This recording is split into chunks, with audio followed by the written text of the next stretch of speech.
जब इंटरसेप्टर गाड़ी वहां खड़ी ही थी, लोगों के वाहनों की स्पीड को चेक करने के लिए तो एक्सप्रेस हाईवे पर लगे हुए कैमरे भी तो इसीलिए हैं।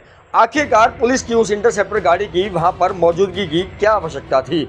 यह भी साफ तौर पर कहीं ना कहीं सरकारी साधनों और सरकारी संपत्ति का दुरुपयोग का मामला भी पुलिस कर्मियों के खिलाफ बनता है और बनना भी चाहिए। आप देख रहे हैं ATN न्यूज।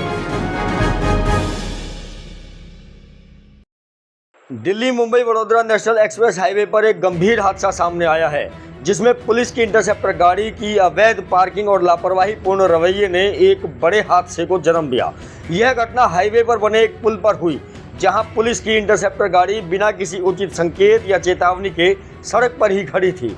इस दौरान वहां से गुजर रही एक काले रंग की स्कॉर्पियो कार, जिसमें एक लड़की सवार थी, ने अचानक सामने खड़ी पुलिस की गाड़ी को देखकर घबराहट में अपनी गाड़ी को नियंत्रित नहीं कर पाई और जोरदार टक्कर मार दी। इस टक्कर के परिणाम स्वरूप दोनों वाहनों में भयंकर टूट-फूट हुई और हादसे ने हाईवे पर यातायात को भी प्रभावित किया। लोगों की माने, प्रत्यक्षदर्शियों की माने तो बताया जाता है कि एक या दो पुलिसकर्मी उस टक्कर के दौरान अपनी इंटरसेप्टर गाड़ी में से या शायद बाहर खड़े हुए थे, वो नीचे पुल से नीचे मुख्य सड़क पर गिर गए। इस पूरे मामले में अवैध पार्किंग के रूप में पुलिस की लापरवाही साफ तौर पर नजर आती है।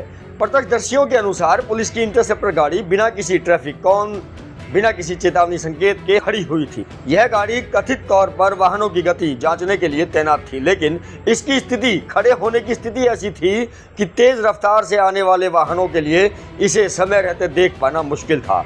हादसे में स्कॉर्पियो चालक की घबराहट को पुलिस की इस गैर जिम्मेदाराना हरकत का सीधा परिणाम माना जा सकता है। स्थानीय लोगों और चालकों ने पुलिस के इस रवैये पर सवाल उठाए। उनका कहना है कि हाईवे जैसे उच्च गति वाले मार्ग पर इस तरह की लापरवाही जानलेवा हो सकती है और आज होने की संभावना भी पैदा हुई है। दिल्ली मुंबई एक्सप्रेस हाईवे पर यातायात नियमों के अनुसार किसी भी वाहन को आपात स्थिति के अलावा सड़क पर खड़ा करना सख्त मना है। राष्ट्रीय राजमार्ग प्राधिकरण यानी कि NHAI के दिशा निर्देशों के तहत हाईवे पर वाहन के निर्धारित रेस्ट एरिया में ही खड़े किए जा सकते हैं। इसके अतिरिक्त मोटर वाहन अधिनियम 1988 की धारा 122 और 177 के अनुसार सड़क पर अनाधिकृत रूप से वाहन खड़ा करना या यातायात में बाधा उत्पन्न करना दंडनीय अपराध है, जिसके लिए 500 रुपए तक का जुर्माना और अन्य कानूनी कार्यवाही भी हो सकती है। पुलिस जो स्वयं यातायात नियमों को लागू करने के लिए जिम्मेदार है, पुलिस ने इस घटना में न केवल नियमों का उल्लंघन किया, बल्कि अपनी गाड़ी को बिना किसी सुरक्षा उपाय के सड़क पर खड़ा कर एक खतरनाक स्थिति पैदा की है।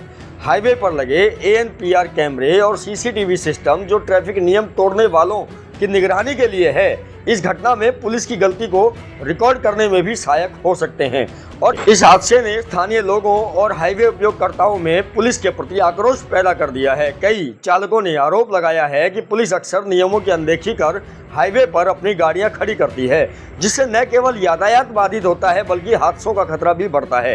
एक स्थानीय चालक ने कहा कि पुलिस को नियम तोड़ने वालों के ऊपर कार्रवाई करनी चाहिए, न कि स्वयं नियम तोड़कर नियम तोड़ने वालों के ऊपर कार्रवाई।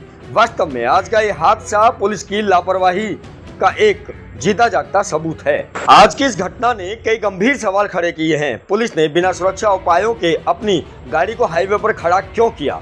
क्या इस तरह की लापरवाही को रोकने के लिए कोई ठोस दिशा निर्देश हैं? क्या पुलिस के खिलाफ इस नियम उल्लंघन के लिए कोई कार्यवाही होगी? जनता मांग कर रही है कि इस हादसे की निष्पक्ष जांच हो और पुलिस कर्मियों पर कड़ी से कड़ी कार्रवाई की जाए। साथ ही भविष्य में ऐसी घटनाओं को रोकने के लिए हाईवे पर पुलिस की गतिविधियों पर भी सख्त निगरानी की जरूरत है। यह हादसा पुलिस की लापरवाही और नियमों के प्रति उदासीनता का स्पष्ट उदाहरण है। Delhi Mumbai Vadodara national express highway जैसे महत्वपूर्ण मार्ग पर सुरक्षा सुनिश्चित करना पुलिस की प्राथमिक जिम्मेदारी है, लेकिन इस घटना ने उनके इस दायित्व पर प्रश्न चिन्ह लगा दिया है।